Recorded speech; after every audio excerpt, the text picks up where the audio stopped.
Hi fire signs, Aries, Leo, Sagittarius, Ascendant, Sun, Moon, Venus, Rising, and those cross-watching. Welcome to your Tarot Love Messages. Today we're going to take a look at and see what are their intentions towards you. Okay, so this is for those of you that are romantically involved with someone. It doesn't necessarily make a difference if you're in a relationship with this person, or even if you guys are just like in some sort of casual arrangement, or if you're just loosely involved with one another. So as long as you do have a person in mind as I do this reading, it shall apply. It is going to be a general reading here, guys, so please just keep that in mind. If you are after a personal reading with myself, feel free to reach out and inquire. I will list my email just below the video here. So with all of that being said, let's go ahead and get stuck into your reading. So what are your person's intentions for you?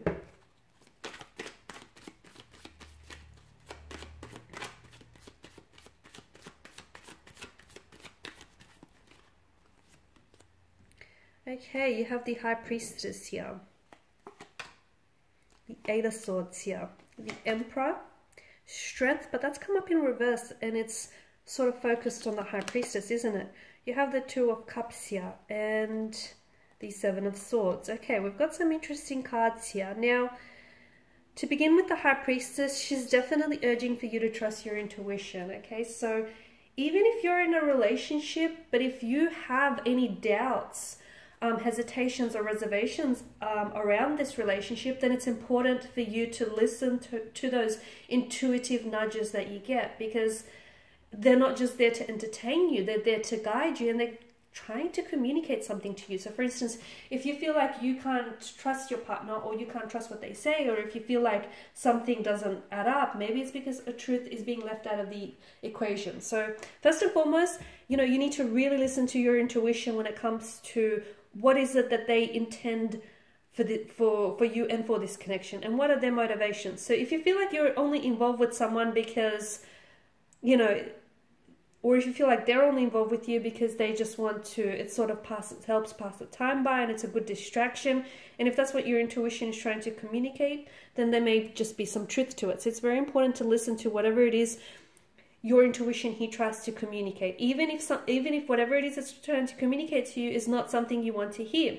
Now, on the flip side of the coin, if you feel really good about this connection, if you trust what you feel, and if you trust that your person's intentions are pure, and their motivations for this connection are pure, then listen to your intuition as well. Tap in and chew in, because again, your intuition is trying to confirm to you that, yes, this is a good thing, and yes, this is something that you should, commit to. So whatever your intuition is saying, and you don't all have the same intuition, you clearly are not all the same person, and you don't all deal with the same situation. So whatever your intuition is telling you, it's probably right. Now, the Eight of Swords here, there's definitely a stuckness. I don't know that this person, for some of you, you are involved in a friendship, and you're seeing this person is a friend, but you want them to become something more, right? You see them romantically here, but I feel like there's someone here that holds back. Maybe they don't necessarily see what you see, okay? Maybe they're scared to move forward romantically, and this is especially for those of you that are involved in a friendship and you want to turn things romantically, okay? You want for romance to blossom within that friendship.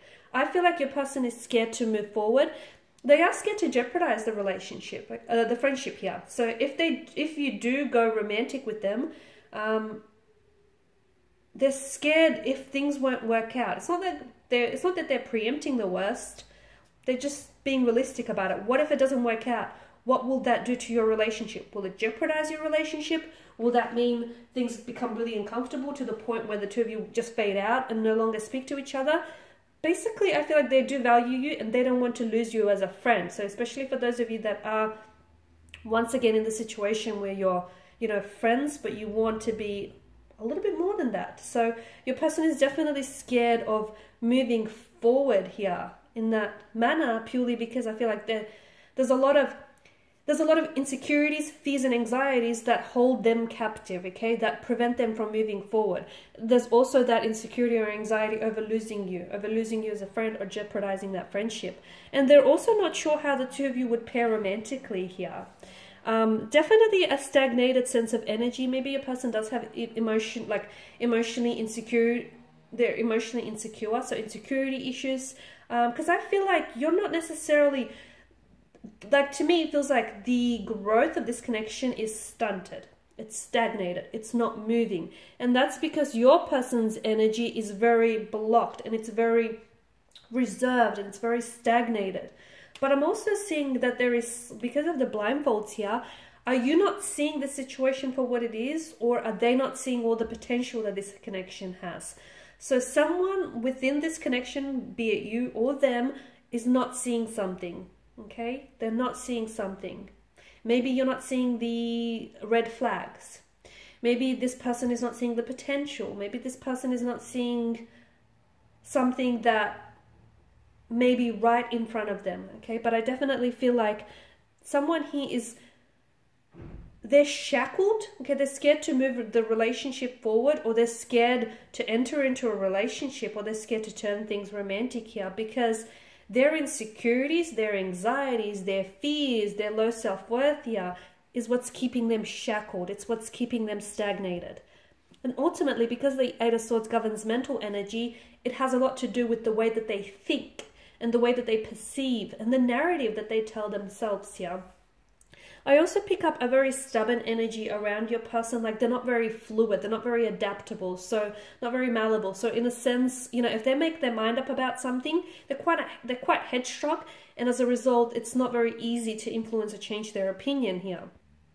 Strength reverse, I pick up like a weakness within the energy, or like a low confidence in adequacies, a lot of self-doubt, insecurities. That's what I'm picking up in your person's energy. And I feel like those are the very things that prevent this person from being in a relationship, okay, or entering into a relationship, or pursuing things with you romantically. There's a lot of insecurities within their energy here, a lot of self-doubt here. This person doubts themselves too much, too much.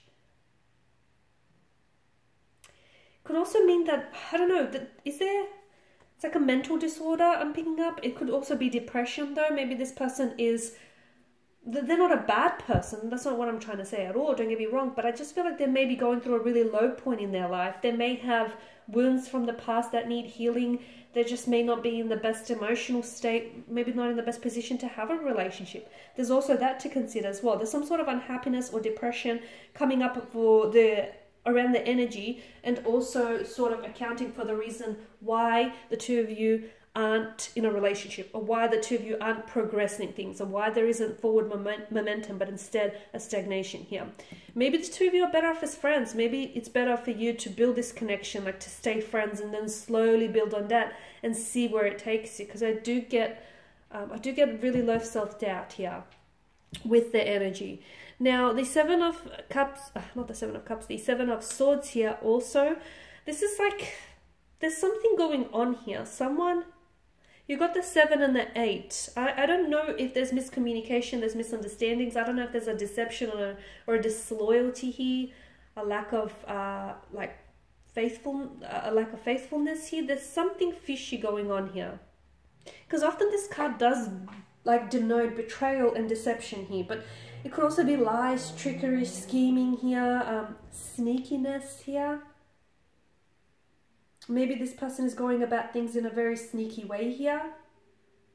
Maybe this person is trying to escape a problem here that he or she is facing, or that the two of you are facing, without necessarily dealing with the problem. It could be that as well. Maybe this person feels like they've gotten away with something, but they haven't, and something here is going to catch up with them. This is what I feel. So maybe they're not being dishonest with you. Maybe they're being dishonest with themselves here. There is something about... I just feel like I can't quite put my finger on it. There's something here that it feels a little bit like they're a little bit of a tricky kind of energy. There's something going on with them. And I feel like either they're not being entirely honest with you, or they're not being entirely honest with themselves here. Okay, guys. And this is your reading. Thanks for watching and listening. Please show your support by subscribing to the channel, liking, sharing, commenting. I'll be sharing with you more tarot love messages, so feel free to stay tuned and check out the other videos on my channel. Thanks again for all of your support. Those of you interested in a personal reading, feel free to connect. Bye for now.